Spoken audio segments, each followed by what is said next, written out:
Ímyndaðu þér að þú sért með uppáhaldsmatiðinn fyrir fram að þig. Þú ert búin að undirbúa, leggja á borð, bjóða, geggja, töff gestum í mat. Svo áður en þú segir, gjöru svo vel, tekurðu 1/3 af máltíðinni, hendir í ruslið. Það er fáránlegt. Hvers vegna myndi nokkur gera slíkt?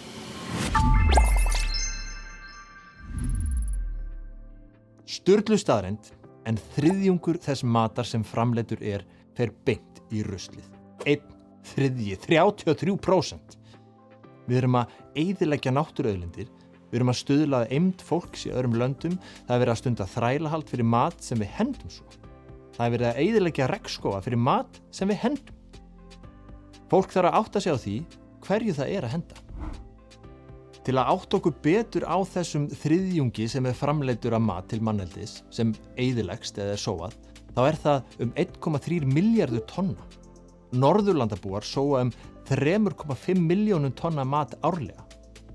Matarsóun stuðlar að misskiptingu. Matvælum sem sóað hefðu mögulega geta brauðfætt milljónir manna og minnkað þá hungursneyð sem steðjar að á mörgum stöðum í heiminum. Þar að auki hefur framleiðsla matar oft talsvert neikvæð umhverfisáhrif sem þjóna þá engum tilgangi ef maturinn ekki nýttur og eykur verulega við magn úrgangs sem þarf að urða. Hér einnig sóun á fjármunum að ræða, þar sem heimili og stór eldhús kaupa í rauninni oft of mikið af mat.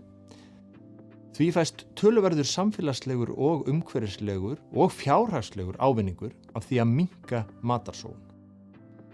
Matarsóun líka loftslagsvandamál. Framleiðsla á mat þjónar engum tilgangi ef maturinn ekki nýttur og eykur verulega við magn úrgangs sem þarf að urða. En hvað getum við gert? Einfaldasta og besta ráðið einfaldlega að kaupa minna. Við þurfum kannski ekki allan hennar mat sem fer í innkaupakörfuna.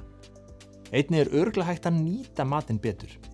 Gefa mat framhaldslíf með því að nota afgangana í eitthvað annað.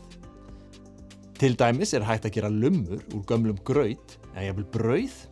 Það hægt að frysta og svo ýmis góð ráð til að lengja endingatíma matvæla. Sumstaðar jafnvel settur upp kassar sem hægt að fara með afgangana og aðrir geta nýtt sér. Það fáránlegt að henda 1/3 af mat sem framleiddur. Vertu nú nýttu samfélagsmiðlana til að fylgja einhverjum eitursnjöllum umhverfisvænum afgangameistara sem sýnir hvernig á að nýta matinn betur. Og ef þú gerir of mikið, bara banka hjá nágrannanum, bjóða með sér. Það gæti verið upphafið að fallegri og umhverfisvænni vináttu.